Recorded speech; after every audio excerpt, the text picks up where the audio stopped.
CBS Bay Area studios. This is KPIX 5 News.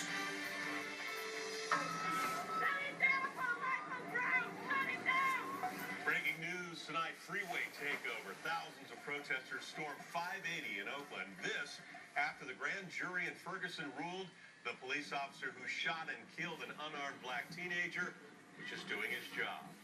Less than an hour ago, protesters started this fire on the Grand Avenue off-ramp from 580.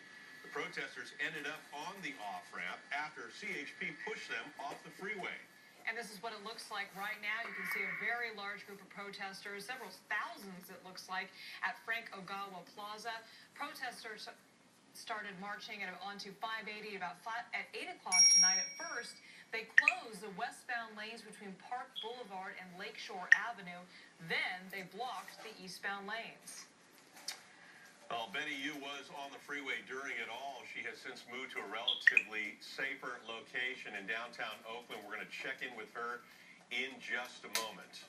But look at these protesters right now, a group of a couple dozen or so lighting another bonfire. Do we know where this is? This is in Frank Ogawa Plaza right now. Earlier we saw a larger group of people getting together near the plaza. This is another smaller group that's starting a small bonfire, it looks like. Let's get to Kristen Ayers, who's live at Frank Ogawa Plaza right now. The protest still going strong tonight. You can actually see hundreds of protesters still jamming Broadway and 14th. They've shut this street down a number of times this evening and made several attempts of walking on the freeway. Some of them successful. It's just one of many protests tonight. What you gonna do? Into the street! Into the street! Into the street! Into the street! When the verdict was read, protesters dropped to the ground in downtown Oakland. They called it a die-in. Their bodies sprawled on the street, surrounded by chalk outlines to represent the shooting of Mike Brown. The marching began peacefully enough, though clashes came when protesters attempted to walk onto Interstate 880 and police blocked them. The marching continued, mostly peacefully, although there were flashes of vandalism. A plate glass window shattered at a bank. Spray painters covered their faces and scrawled messages on buildings. A few tried to turn our camera away as we recorded. You're not touching me! But the protesters we talked to told us this was not about violence or vandalism. This was about justice. The total injustice of this country is terrible. There is no justice at the moment in the United States. Is it enough? I think everybody needs to come down to 14th and Broadway and stand with Michael Brown against that killer pig who just got off tonight. It's important to be out here tonight because this isn't just about Mike Brown, this is about everyone who's lost their life in police violence. And so we're going to keep fighting until we see some change. You can see a lot of anger there at Frank Ogawa Plaza. Kristen talking to some of the people who have been there tonight protesting and looking down on the situation right now. It looks like a small fire there, probably near the freeway. Betty Yu was on the freeway when protesters went up onto Interstate 580 and shut it down. They physically blocked it so no traffic could move around. Betty, I think you're on the phone with us now. Is that right? Yeah, Ken, I'm on the phone with you. We are outside City Hall right now. We had to move from the 580, but I can tell you things there were really tense. Hundreds of protesters, as you mentioned, physically shutting down the freeway, separated by dozens of officers by only a few feet, many of them shouting justice for Mike Brown. Now, officers throughout the night tried to divert the crowd, tried to corral them. They have since moved through City Hall, and I'm hearing from officers here that they are en route to the Oakland Police Department. They have been marching ever since this grand jury decision came down.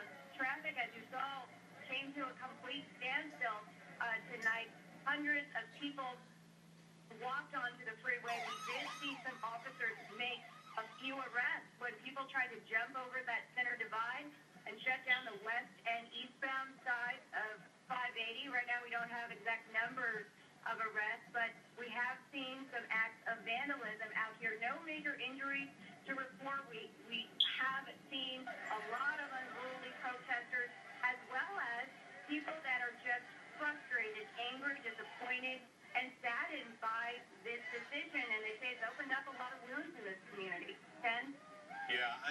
Betty, I don't know if it was your report earlier, but you said that in at least one case that people were throwing objects at some of the police that were there, and in one case a bottle got thrown at an officer. Anything like that?